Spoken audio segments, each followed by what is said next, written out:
Perkenalkan, nama saya Jayanti, NIM 1820510110. Saya akan melanjutkan materi dari pemateri sebelumnya. Prinsip-prinsip pembiayaan. Dalam melakukan permohonan pembiayaan, Bank Syariah harus memperhatikan beberapa prinsip utama yang berkaitan dengan kondisi secara keseluruhan calon nasabah. Prinsip pembiayaan dikenal dengan 5C. Yang pertama, karakter, yaitu sifat atau karakter nasabah pengambil pinjaman. Yang kedua adalah capacity. Capacity yaitu kemampuan nasabah untuk menjalankan usaha. Yang ketiga, kapital, yaitu besarnya modal yang diperlukan. Yang keempat adalah kolateral atau jaminan, yang biasanya kalau di bank syariah namanya anggunan. Yang kelima, kondisional, yaitu keadaan usahanya di mana ada kemajuan atau tidak. Dan terdapat tambahan yaitu constraint, yaitu hambatan yang mungkin mengganggu usaha. Ada juga terdapat prinsip 3R, yaitu return, repayment, dan risk bearing ability. Return yang dihasilkan oleh calon debitur. Dalam hal ini, kredit telah dimanfaatkan dan dapat diantisipasi oleh calon kreditur.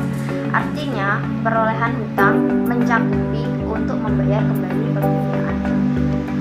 Yang kedua, repayment, yaitu kemampuan seorang debitur membayar, dan pihak debitur tentu saja juga dapat dipertimbangkan. Yang ketiga adalah risk bearing ability atau kemampuan menanggung resiko. Dalam hal ini yang perlu diperhatikan juga adalah sejauh mana terdapatnya kemampuan debitur untuk menanggung resiko pembiayaan.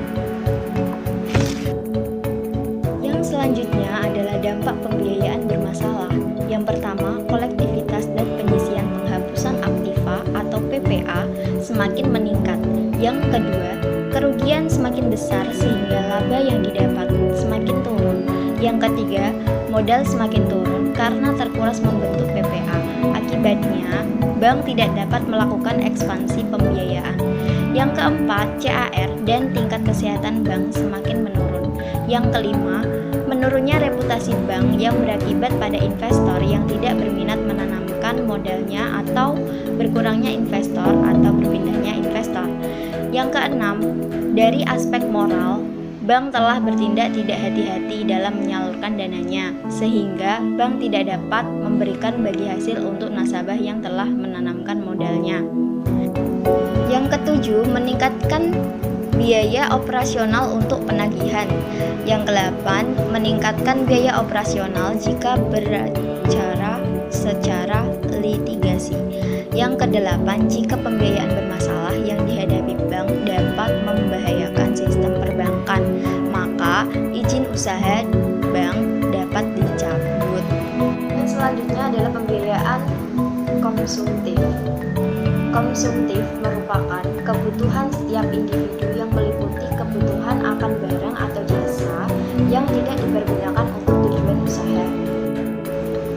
Dengan demikian, pembiayaan konsumtif yaitu jenis pembiayaan yang diberikan untuk tujuan di luar usaha dan umumnya bersifat perorangan. Kebutuhan konsumsi dibedakan menjadi dua. Yang pertama kebutuhan primer, yang kedua kebutuhan sekunder. Kebutuhan primer yaitu kebutuhan pokok atau kebutuhan barang seperti makanan, minuman, pakaian, tempat tinggal, dan lain-lain.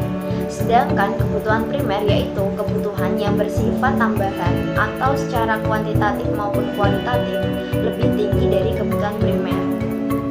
Misalnya perhiasan, mobil. Intinya kalau kebutuhan sekunder itu lebih ke kebutuhan pelengkap atau dalam kata lain kebutuhan yang kita inginkan.